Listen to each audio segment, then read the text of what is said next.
Siamese twin sisters. Another doctor is shot outside an abortion clinic. An anti-abortion activist is arrested. And Eye on America. Tonight, murder in a small town, a famous author, and a real-life whodunit. This is the CBS Evening News with Dan Rather and Connie Chung. Good evening. Dan has the night off. The decision required the wisdom of Solomon, the operation, the skills of a surgeon. In Philadelphia today, doctors separated a pair of Siamese twins, knowing they could save only one. Correspondent Giselle Fernandez has our report. The 6-hour surgery to separate the tiny Lakeberg twins brought both joy and pain. As hoped, doctors were able to save one baby, but as predicted, one did not survive. The operation's over. It's a miracle. But Amy's gone. Obviously, we're sad that Amy could not be a part of continuing with her sister. That's the difficult part. The operation was extremely delicate. A team of 18 doctors first had to separate the 7-week-old twins who were joined at the chest and shared one liver and diseased heart. Cardiologists then began the most difficult part of the surgery, the reconstruction of the heart in the body of the surviving child. At this time, we're pleased to say that Angela is stable, comfortable, and we hope that that will continue to be the case. The twins' parents remained in seclusion. The surgery was a heart-wrenching decision. They knew without it, both twins would definitely die. With it, one at least had a chance they had to take. Before the operation, nurses gave the family a set of handprints of each twin. Just kissed and hugged them and prayed. It's touching. Doctors say it will be 2 or 3 days before they know if little Angela's heart will be strong enough to keep her alive. Tonight, the parents pray not only for Angela's survival, but for Amy, who gave her sister her only chance to live. Giselle Fernandez, CBS News, New York. Saving lives is the stated aim of America's anti-abortion movement, but one of its most militant members is under arrest tonight, charged with trying to take the life of a doctor. He was shot last night outside an abortion clinic in Wichita, Kansas. Correspondent Vicki Mabry is there. Dr. George Tiller returned to work this morning, unafraid, he says, to continue performing abortions. The community was there for me last night, and I want to be here for these people today. Tiller, one of the few doctors to perform late-term abortions, was shot in both arms last night as he got into his car outside of his Wichita abortion clinic. A suspect, 37-year-old Rochelle Shannon, was arrested later at the Oklahoma City airport. Shannon has been arrested at other clinic protests and belongs to a group called Advocates for Life. Is he sure what you did was right? Yes. Is he shot? Why did you shoot him? Did I get him? The man was shot in the arms. He tears the arms and legs off of children daily. That's why he was shot. This shooting sends renewed waves of fear through the abortion rights community, coming as it does just months after a Florida abortion doctor was gunned down outside of his clinic. Anti-abortion groups condemned Dr. Michael Gunn's murder last March, but there was evidence even today of the violent edge to this national debate as anti-abortion activists put up wanted posters in Pensacola for Dr. Gunn's replacement. But the anti-abortion movement denies that it supports violence. We condemn this action. Violence has no place in the pro-life movement. It's a terrifying campaign, and the anti-abortion movement as a whole has to take responsibility. It's business as usual today at the Wichita clinic. Dr. Tiller inside, anti-abortion protesters just beyond the gate. The two sides separated by an invisible fence of hatred and growing violence. Vicki Mabry, CBS News, Wichita. It was 14 years ago that Kimberly Mays was sent home from the hospital with the wrong parents. In Florida this week, she won a court battle to keep her birth parents out of her life. She spoke publicly today for the first time about the rights of children and the judge's decision. I jumped up and down, and I screamed, and I yelled, and I got goosebumps, and I was happy. I'd have to say, go with what you feel. Do what you want to do. Kimberly May's biological parents are not giving up their battle for visitation rights. They have vowed to take their case all the way to the U.S. Supreme Court. We've just entered what is historically the busiest part of the hurricane season. Over the years, most of the big ones have been hit between August 20th and October 1st. And at this moment, there's a hurricane over the Pacific about 160 miles west of Mexico.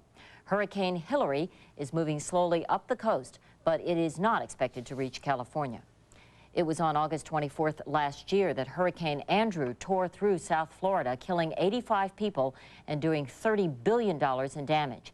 The wind and rain are long gone, but as Reed Galen reports, clouds of fear remain from Hurricane Andrew 1 year after. People try to laugh about it. I tell you, I am more scared of Clinton's new budget plan than I am of any tropical storm. Because there have been so many tears since Andrew. It is a scary thought for the South. And because there's so much anxiety about what may be out there this hurricane season. Just the mention of a possible hurricane certainly creates a certain level of anxiety. Distant weather that would have been ignored before is headline news now. Hurricane anxiety hotline are standing by. I try not to watch it anymore. Jean Licht lost much of her house to Andrew. Now she sits on her still unfinished concrete floor and makes jokes herself. We're ready if another hurricane comes. We don't have to worry about mopping up the water. We just sweep it out the door. But the truth? Think much about it. I get sick. I really do. I have a very nervous stomach. There's a 4-month wait for hurricane shutters. Even those willing to do it themselves have sometimes had trouble finding materials. I think a little paranoid's okay, considering what happened last year. Because I am gone. I'm not going to deal with this again. Studies indicate 500,000 people might try to flee South Florida if a hurricane comes anywhere close. Many have already gone, or, like James and Elsa Keys, are leaving for good. It was a real hassle. So we just decided that it would be better if we moved now. About a third of people whose property was seriously damaged or destroyed by Andrew have completely rebuilt. Another third are well underway. And the rest? Well, put it this way, every day another 20 people come into the Red Cross Recovery Center looking for practical or psychological help. You may be eligible for additional housing. It's not just another big blow people fear. It's a possible return to the chaos that's only just abating after a year. The confusion and the crime. As soon as you rebuild, as soon as you get your life back in order, something else comes along and tears it back apart. So there's a lot of black humor this hurricane season. How long do you think it's going to take before you can calm down about this? Probably when I'm 6 feet under. But it's a very nervous laughter. Reed Galen, CBS News, Miami. Straight ahead on tonight's CBS Evening News, cops on trial for murder in Detroit. A jury deliberates. A city waits. And rolling the dice in D.C. Is gambling on the way, or are the odds against it?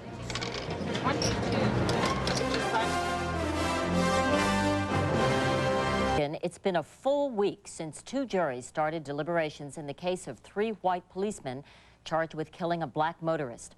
As Jacqueline Adams reports, a tense city is hoping for justice and peace. Almost every day, fresh flowers appear on the Detroit street corner where black motorist Malice Green died last November. 3 white police officers, since fired, stand accused of what the mayor then called murder. After a week of deliberations, though, the jury has not rushed to judgment, and many citizens are now anxious and angry. If it had been 2 black officers beat down a white man like that, it would have been over with. It wouldn't have been no question or a doubt. This case has certain obvious parallels to the Rodney King beating in Los Angeles, but there are 2 big differences. There's no videotape, and the victim died. Even if Malice Green had shot 5 people to death in the middle of Hart Plaza, he did not deserve to pay with his life.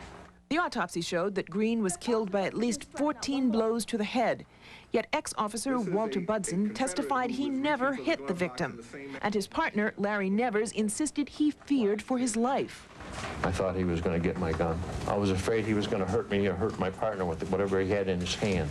I want him to pay for it, for taking my son's life. Green's mother has demanded justice, and many in this 80% black city believe the system has worked. It was not swept under the rug. It was treated with the utmost seriousness, and that certainly has caused this community to have some faith in the justice system.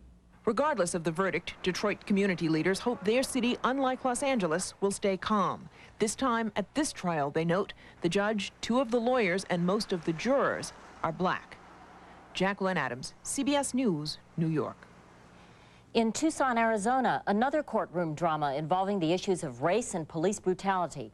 A former federal peace officer is facing a second trial for killing an illegal immigrant. Correspondent Sandra Hughes has that story. I'm innocent.